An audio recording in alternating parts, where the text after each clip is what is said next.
Dans un magazine littéraire presque aussi célèbre, Jean-Marie, que l'Esprit des Lettres, Leclésio et Christian Bobin ont dit de lui qu'il était leur maître. Il m'a donné parmi mes plus grands bonheurs de lecture. Cet homme avait l'apanage des plus grands, la simplicité, l'humilité. Il s'agit de Jean Grosjean, dont j'aimerais vous parler à l'approche de cette semaine sainte et de Pâques. Jean Grosjean était né en 1912. Ordonné prêtre dès 1939, il est fait prisonnier un an plus tard, et là il va faire les deux rencontres marquantes de sa vie avec André Malraux dans le camp de Sens, et puis plus tard Claude Gallimard en prison en Allemagne.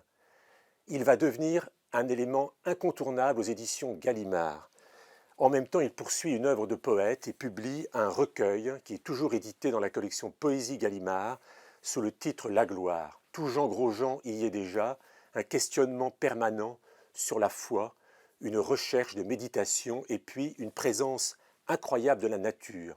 Jean Grosjean vous décrit comme personne le bruissement du vent dans les arbres ou le piaillement des oiseaux, et il a une richesse de vocabulaire autour de la nature absolument incroyable.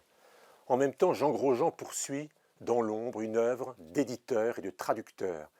C'est à lui que l'on doit l'édition du Nouveau Testament dans la Pléiade, ainsi que des tragiques grecs Échille et Sophocle. Et puis, un peu plus tard, toujours comme éditeur, il fondera une très belle collection malheureusement arrêtée, qui a compté plus d'une trentaine de titres, qui s'appelait L'Aube des peuples. Il a réalisé cela avec Jean-Marie Gustave Leclésio. L'idée était de publier les grands textes fondateurs des peuples et des civilisations, par exemple l'épopée de Gilgamesh ou l'histoire ecclésiastique du peuple anglais. Mais le grand homme de sa vie, si je puis dire, c'est l'évangéliste Saint Jean. Jean Grosjean n'a eu de cesse de scruter le texte de Saint Jean, de le retraduire et de le commenter. C'est ce que nous raconte ce merveilleux volume dans la collection blanche, L'ironie christique. Mais la grande affaire de Jean Grosjean, pour qui veut le découvrir, ce sont ces magnifiques petits volumes de couleurs, publiés pour lui chez Gallimard, qui sont des récits bibliques dans lesquels il imagine la vie de tous les jours, ce que ressent un personnage biblique que nous croyons connaître. Alors bien sûr, on part du début avec Adam et Ève.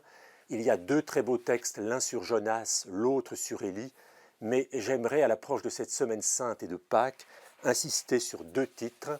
Celui qu'il a consacré à la figure troublante de Pilate, et puis surtout, pour moi le plus beau, le Messie, dans lequel il imagine les jours du Christ ressuscité sur la terre, entre la nuit où il sort du tombeau et son ascension.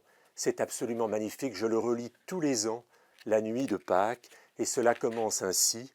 Jésus marchait sous les étoiles, il ne se réhabituait à vivre qu'avec précaution, il ne fréquentait encore que des tombes, et son passage en réveillait les hôtes.